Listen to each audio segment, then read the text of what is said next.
there, and welcome to the Animag podcast.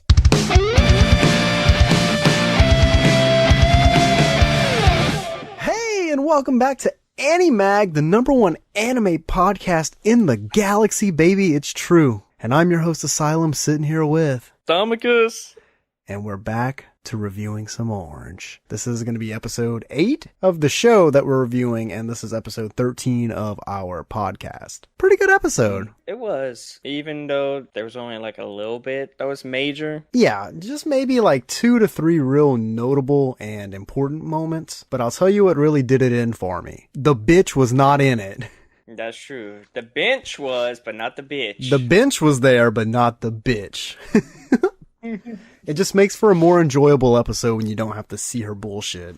Oh, don't worry. We're going to probably see her later. Oh, yeah. She's definitely coming. I know that there's no way when Azu bitched her out in the hallway and Takako, there's no way that that was the end of Wada. No fucking way. Her bitch ass will come scratching back. So I thought that this episode did a pretty good job of kind of setting up what is going to wind up being the finale, right? Mm-hmm. You don't get a lot of action or anything in that. You do learn one big important piece of the puzzle here. And again, that kind of all falls into setting it up for the big finale. It was something that I speculated on. And I think I may have mentioned it a couple of times in a past episode where I thought everyone had a fucking letter. And guess what? That's true. Everybody in this goddamn group has a letter from their future self, and nobody dared to mention it to their friends. They're just like, let me keep this quiet and see how everyone else is going to act about this. So right off the bat, this is, I want to say right before intro roll, we learn that Kakeru canceled his plans with his Tokyo friends. Now this is a big deal if you remember the last episode, because remember the letter said he hung out with his Tokyo friends and then he, killed himself. Almost committed suicide. So him calling off his Tokyo hangout with his friends was good, and he said instead he'd rather hang out with Suwa. Fantastic. I like that. Naho and Suwa did something good and kind of changed the path of the letter, which in this episode, a lot of conversation happens about the letter and its structure and is it even correct anymore. Seems like they're getting a little confused as to what's going right and what's actually changing. And pretty much by the end of it all, Naho's just going to basically say fuck the letter. But we'll dive into that when we get there. Oh, yeah. Well, so, what's today's Animag advice? Oh, I got some official Animag advice, but we got a few other things to talk about before we get there. But it's not far. It's not And far, also, guys. be sure to hit that link Down below. to get you some more, baby. Your boys are sponsored. We forgot to say that last episode. In the last episode, we forgot to mention it. We talked about it in episode 10, but I didn't put the link. So you go to animag.org. In the sidebar, down below, you'll see our sponsored section. Click the snake. That's small, baby. We got a couple more coming. We got Dubby and Alti. Both of those, we have a code, though. It's not a link. So if you go to any of those websites, use code Animag at checkout. And I actually don't know what it gives you. Might give you like 10% off, 20% off. Who knows? It helps us. You buy with Mall, we're going to get money. So buy with Mall.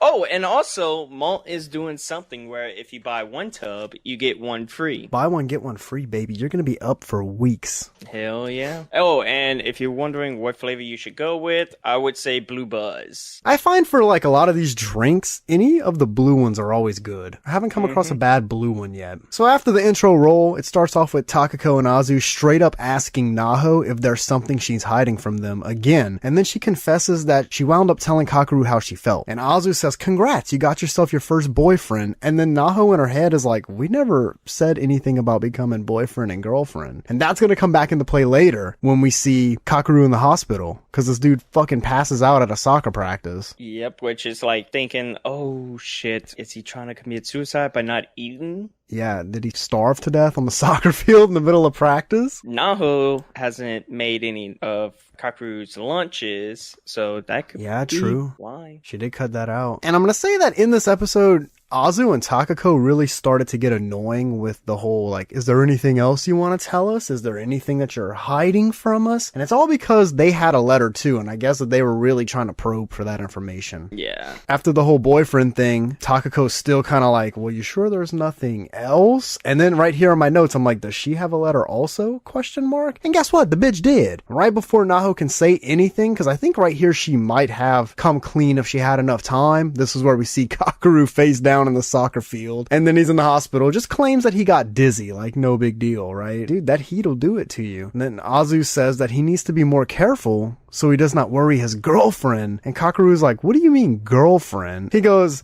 Naho's not my girlfriend, right in front of her. Bro, Damn. Break that girl's heart, huh? And then he goes into like this big rant and he's like, I just want to have fun while we're being friends. Because if we dated, he's afraid that he would wind up hurting her feelings. But then after he says all this, right, he literally says, but I really do love you to Naho. Let me tell you guys some official Animag advice right here. That is the #1 way to hurt feelings. If you're just gonna screw around and have a little fun, don't have feelings, okay? Yep. Don't be trying to have a one-night stand with a random club hookup and telling this girl you love her the next day. Feelings will get hurt. Facts. Well, not with the hookup situation with the stripper. I mean, there's some strippers that you can love. What are you saying? You can't love strippers? They're people too. No, that's when they get your ass and they're like, oh, he's gonna be coming around again, throwing some money. So I do not recommend that. Do not waste any money on a chick that you love. Let me tell you a little secret. I love all the strippers. Official Animag advice. They are nice ladies.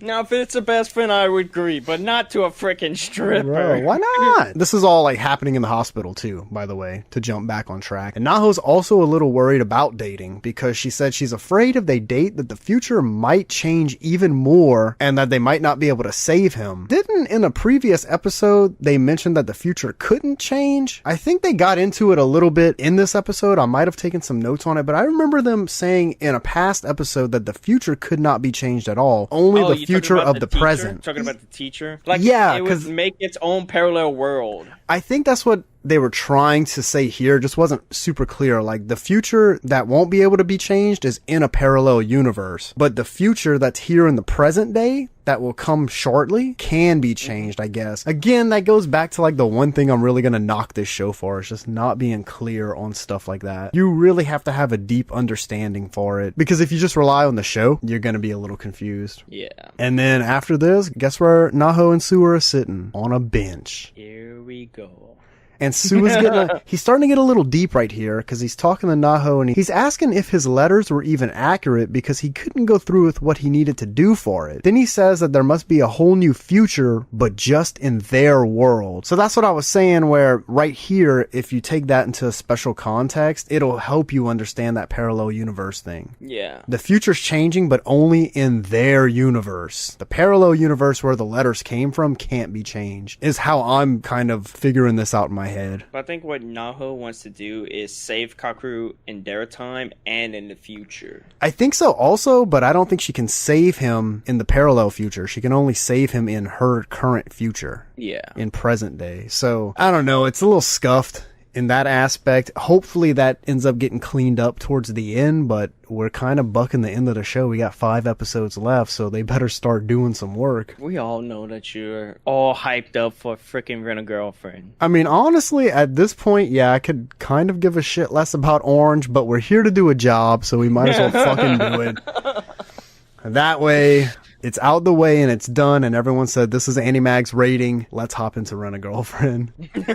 After the little bench scene, I mean, that's really all they talked about on it. It's them at like a PE class or some shit, and Kakeru gets picked to run in a relay race. The letter ends up saying, yeah, as the anchor of a relay race. The letter, Naho's kind of thinking about the letter, and it said, for his sake, do something so he's no longer a member of the relay team. And the letter said that he had been stressing it, and that's why it wanted him to be taken away from the team. But when Suwa and Naho start to try to get Kakeru uninterested in doing it, he said he was actually excited to run. Is this sort of like proof that the future is starting to change, where the letter is currently not accurate? I think so. The future self, he went meet up with some Tokyo friends, and that's probably what made him like not so excited. I mean, he tried to kill himself because of the Tokyo friends.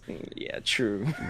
This relay race didn't happen in the future because he was in the hospital. Maybe that's why the letter's inaccurate. Holy fuck. Did we just crack that? Because in the future it said he went immediately to the hospital and missed like 13 days of school. So he would have never in the future, parallel universe future, he would have never even gotten picked to run in the race. Maybe that's why the letters aren't accurate. Oh, look at us, bro. Big brains. Maybe? That's actually kind of a good way to think about it. I think we're right there. I don't know. Yeah, I'm pretty sure. Maybe. And then like Suwa's still trying to do what the letter says because he believes in the letters and he's a good guy. So he pulls the whole, yeah, but you passed out at soccer practice, so maybe you shouldn't run. And it actually works. Kakeru's like, yeah, I guess you're right. So Suwa in turn is going to wind up taking Kakeru's place for the race, even though he really doesn't want to. And Takako and Azu catch Suwa while he's walking to the class or something. I think he's headed to class here, and they're by the stairs. And they ask Suwa if he's hiding something from them about Kakeru. This whole episode, those two girls are just trying to fucking get somebody to, not annoy, but they're just trying to get somebody else from the group to say, yeah, I have a fucking letter from my future self. And then right here, when they're all in class, Kakeru stops the class and he says he doesn't want to be the anchor in the relay anymore. This is because of what, you know, Suwa convinced him of earlier. And Takako says he'll do it. And then Azu stands up and she's like, well, I want to be in the race. And then Suwa says, you know, I'll take Kakeru's place, but I'd prefer if he ran with us. This is the part where I got a little confused because now Suwa's kind of going back on what the letter asked him to do. The letter asked him to get Kakeru out the race, but now in the classroom, Suwa's like, I'll take his place, but I want him to stay in the race. Very confusing. It is. Then Naho gets up and she's like, oh, you know, I want to run in the race also. Everybody from the gang's pretty much like, yeah, we'll join the fucking race except for Hagita. Azu's looking at him and she's like, and he's just fucking sitting there all annoyed and she's like, Hagita! Finally, he's like, I guess I'll fucking do it. I like him. I just like his don't give a shit attitude. And right here, Naho goes, I chose a different path from the letter, but I think it'll be okay. And like, this is kind of sketch to me, bro. Stay on track for what the letter's asking you. Yeah, don't go on your own path, because what if you go on your own path and bam, commit suicide? Oh my god, bro. And then after class, when they're all home, we see Naho and Suwa talking on the phone, and Suwa says that she always carries the letter around with her, but that it was time to put it away. And she puts it in her drawer and closes it. So like, is she just not gonna be referencing the fucking letter anymore? I think that that's a dangerous move. You need to study this letter and understand it, because like, you're trying to keep this guy from killing himself. Yeah. And then we see Suwa's mom like walk in, and then Suwa's trying to shoot her. She's like, who is that? Is it Naho? And he's like trying to close the door on her. That's funny. That reminds me of when I was back in high school. It's like you're talking to a girl on the phone and your mom is just like, oh, so who's that on the phone? Or your sister or whatever. Dude, we didn't have cell phones back in my day, so it was just a house phone, and then they could pick up the other phone and like chime in, and then they'd hear they think you're talking to your homie, but then they hear a girl's voice, and the next day it was like, who was that girl? Who you in love with? Ooh, nobody Mom. Gross. The strippers. I am in love with the strippers. And apparently Chizuru. And Chizuru, but you know. So the next day, we see Hagita practicing his running skills, and he's absolutely shit. Probably why he didn't want to be in the race in the first place. And they are just like ragging this guy's ass. They're like, Hagita, you were fucking trash, dude. Slowest guy in our fucking school, basically. Like, really kick a man when he's down. He already knows he can't run. He's trying his best, man. He's trying his fucking hardest. And after this, we see Hagita ask Azu to hang out with him for a little bit before going home, like after school. And then it's Kakeru and Naho, like, walking to the doors together. And he asks her why she always walks so slow, right? Because she really does. She's always a few steps behind everyone else that she's following. And some people just walk slow, I get it, but she kind of does it in a creepy way. Kakeru's like, speed it up. Yeah, come on and walk on the side of me. I think he asks this question for what's about to happen. So she ends up tripping and he catches her. And after this is one of the big parts of the episode. He puts his hand out towards her, you know, to like have her put her hand back in his so they could hold hands. And she looks at it and she goes, what is it? And he goes, nothing. Nothing, I guess. And then he walks away. So I think that's why he was asking why she walks so slow, because he wants her to walk on the side of him so they can hold hands. See? Uh-huh. We get a hard cut back right here. Cuts back to Hagita and Azu hanging out after school. He's still practicing his running and he's still trash. After Azu asks why he wanted to be there, he finally says, well, there is a reason, but then it cuts away. So right here in my head, I pretty much knew he had a letter and he was going to tell her. I had a weird gut feeling, and my gut feeling was definitely right. But I don't understand why he was like, I wanted to talk about it only with you. Like, why specifically her? Yeah, why not tell, like, Suwa, of all people? Yeah, go to your homie first. I'm not saying that, like, you can't talk to a chick about that stuff, but he seems to be a little bit closer to Suwa. Why wouldn't he just hit him up and be like, bro, freaky shit is happening? So then Naho goes home and she's, like, reflecting on what the hand thing was. And then the next day she asks Kakeru if he wants to walk to the doors together, you know, do the same thing they did the day before. And again, on the stairs, he puts his hand out and she goes, what's wrong? And she doesn't get it. Like, she's so confused by this hand gesture, and he goes, nothing. And he walks away again. Again? Dude, at this point, I'm just like, what is this chick, dumb or something? Hold my fucking hand. And then Suwa comes up from behind her on the stairwell, and he asks if she's okay. And he mentions that she doesn't have to only rely on the letter. She can also rely on her friends. And then the rest of the gang walks up, kind of like from up the stairs, they come down towards them. And he says, let them help you. And again, I'm like, dude, they all have letters at this point, because why is he being so pushy, and why is he saying you don't have to think about just the letter, let your friends help you? This was kind of like his subtle way to say, you dumb bitch, we all have letters, okay? And then they go up on the roof, and then they're like legit shit talking Kakeru for a second. They're like, why wouldn't he just use real words if he wants to hold hands instead of just putting it out like a creep? And she winds up... Suwa was like, yeah, I would have used words instead of a gesture. Like, bro, they just go up on the roof to have a quick little shit-talking session. God damn, this guy is on the verge of doing suicide. Holy shit. They're like, what a pussy. He can't use his words. He caught wind of that, and then... he hears them on... He's, like, also up on top of the building, and he hears them. He just jumps off in front of them. Superman! Oh, remember when he said he wished he could fly out the window? He's gonna pull a Soldier Boy. Superman, I'm in you! Splat. And, like, the rooftop scene is also a big part of the episode, because she finally tells them all about the letter, and then they're all just like, yeah, they all whip out their letters, like, yeah, we've been had letters too. And then it comes clean about why Hagita wanted to hang out with Azu, because that's what he was telling her about, and they all kind of like put their hands in, and they're like, we're saving Kakeru. And that's literally the end of the episode. Credit roll. Not a bad episode, just not like super high action. Like I said, just setting up really for the finale. Yeah, and this is where book 1 ended. Like, if you got into big book collection, I forgot what it's like. Book 1, that's from start to right where episode 8, I want to say, right? Yeah, this is episode 8 that we're reviewing. Yeah, from 1 to 8, that's book 1. God dang, dude, how many books are there? 3? 2. Okay, so the rest of it happens in 5 episodes, which means these have to be some pretty jam-packed episodes. Ooh, and the last episode is going to be longer. Yeah, the last episode's apparently like, what, 40 minutes? No, 32, I want to say? 32, okay. That's pretty good, I guess. We didn't get nothing about the future. No, they didn't have any, like, future flash forwards or anything. The only future scene that we seen was, like, whenever they put their hands together and see the image of the future self. And then the ending was different. Again, this is my thing. Everybody needs to take their fucking letters and just show the guy. Kakeru, if you don't fucking start acting right, you're gonna kill yourself. How do I know? I have a letter from my future self. Kakeru would have been like, what the fuck? He's like, yeah, guys. Is that some kind of prank? He goes, I have a letter from my future self also, from right before I killed myself. Y'all never had to do any of this. Bro, how fucked up would that be?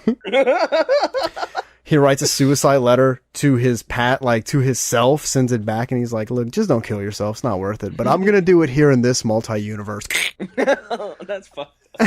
Overall, I think I'd give this episode a 6. 6 out of 10. I'd give it a 7. Wasn't incredible, but it held enough water to make me go, cool. Now I can see a little bit more action getting ready to roll in these next 5 episodes, because now the whole gang is involved. Mine would have been 6 out of 10, but since the bitch wasn't in there, he gets a plus 1. True. Well, mine would have been a 5, but since she wasn't in, I'll give it a 6. Because remember, we talked about this. We said that Azu, Takako, and Hagita really weren't getting enough screen time as like main characters, but now that they have letters, I think we're going to start seeing them highly involved. Yes. And that'll flush them out a good bit, which is kind of nice. I can't wait to see how the anime turns out. I wonder if it's going to be different from the manga or like it's going to actually show. Is it currently like really on par with the book? Yeah, it's been on par with the book. So it'd probably be the same thing. Yeah. What they probably going to do is add a little extra towards the end. But I mean, shit, it took 8 episodes to do book 1, and you're telling me book 2 is going to be done in 5? Yeah, because like 3/4 of the book was orange, and then like the rest was like, I believe, another manga he did. Oh, okay. Something like that. That's why the motherfucker was so expensive. I enjoyed reading it. It's okay. I don't think I'd want to read it, though. I'm stuck on Parallel Paradise. Oh my god. If you guys want some official Animag recommendations, it's Parallel Paradise. No. Old Sid put me on that. It's actually really good, dude. The story is really good. Just, I mean, it's a weird fucking story, and I guess, I don't know if that would be classified as a hentai. I think so. Maybe. I'm pretty sure. They show some boobs, and then I think he like ate a chick out or something. Yeah, that's hentai. Oh, never mind. He does smash because a couple of them have the black rings on their neck. Just read it, then you'll understand what I'm talking about. Yeah, that's hentai. Harem That's gotta is be. like whenever they just show boobs, and that's about it. I mean, I don't think they show any like wieners or puss or anything, but they showed them. Smash! Yeah, but like they don't show it. I don't know. Just check it out if you get a chance. You'll like it. I'll rate that probably a 9 out of 10. It's up there.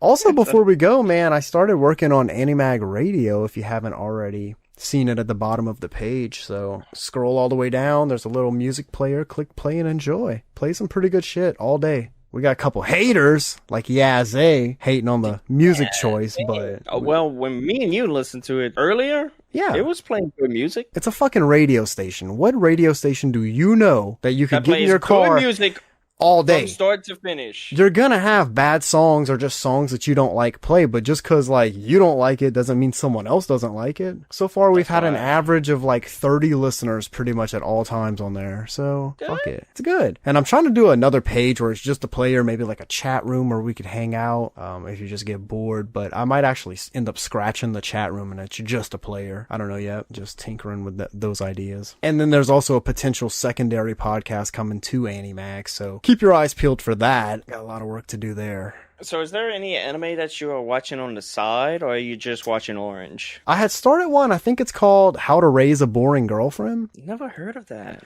I think I'm like 2 episodes in. It's kind of interesting, but also not really moving too fast. Kind of slow like Orange, so I'm thinking maybe on the back end is what a lot of these animes fucking do. How to Raise a Boring Girlfriend, right? Yeah, I think that's what it's called. I think essentially the plot's like he's trying to build a video game and like he's not really that cool of a person, but his 2 chick friends are like really popular girls in school. And there's this one chick who he thinks is perfect and he wants to model the main character of the game around her. That's about as much as I've gathered so far. I've only watched a couple episodes, but it seems okay. In Japan, it's called Seine Hyorin no Sara Tekata, and like the short form is Seikano. I don't know. It's just fucking called How to Raise a Boring Girlfriend in American. I don't fucking know. What I've been watching is like I've been trying to catch up on One Piece, which I'm on like episode 611, and then I'm also watching Love After World Domination, which is the one with the Power Rangers and the Red Ranger falls in love with like one of the commanders of the evil villain, and what is trying this, to hide actual there. Power Rangers? It reminds me of freaking Power Rangers. Oh, okay. I thought you meant it was some kind of like fanfic with the Power Rangers. There's a Red Ranger, there's a Blue Ranger, there's a Pink Ranger, there's a Yellow Ranger, which is pretty hot. Oh yeah, great value Power Green Rangers. Ranger. 100%. Yeah, and all their shit is based off of fruit, and I think the Blue Ranger, his is a soda. They should have made him fat, so everyone else is into fruits and he's just into soda. That's why he's chunky. Well, so that pretty much wraps up episode 8 of Orange for us. A pretty bland show episode. I mean, we got to 30 minutes on the podcast, and good enough for us. That's perfect, actually. I didn't think we'd have that much to talk about, but the way we do it, how we kind of outline the show and then talk about it while we're outlining, tends to work. Tends to get us to 30. Now, I'm not saying we won't be pulling some 40, 50-minute episodes for Rent a Girlfriend, but, you know, there could be a lot to talk about when this show starts. I know when Rent a Girlfriend comes out, you're going to be talking your ass off. Bro, if I'm watching each episode like 6 times before we podcast. That's gonna be it for this episode, guys. Stay tuned next week when we really start to dive into the backside of this show. We're going 5 episodes left, man. We are almost done. And then it's Rent a Girlfriend. Yeah, I think we're gonna have like a couple of, maybe 1 or 2 weeks off. I want to say 1 week off before Rent a Girlfriend starts. On the pace that this is getting uploaded, we'll probably be done with Orange before that, and then it's just waiting for the uploads to happen, because we are ahead. Yeah, we are ahead, so if you see us not like reading your comments or mentioning your comments, well, that's the reason why. Yeah, we just wanted to do this just in case. A buffer, just in case. You never know. Some shit happens, but we still have the fucking episode for an upload. Also, before we go, remember to click that link down below and drink some more, baby. Helping the podcast helps you as a listener, because we're going to take everything we get and put it back into the podcast. And until then, we will see you guys next week. Everybody have a good day, and so long, everybody. Sayonara. Thank you for listening. Be sure to visit our website at www.animag.org. See you next time.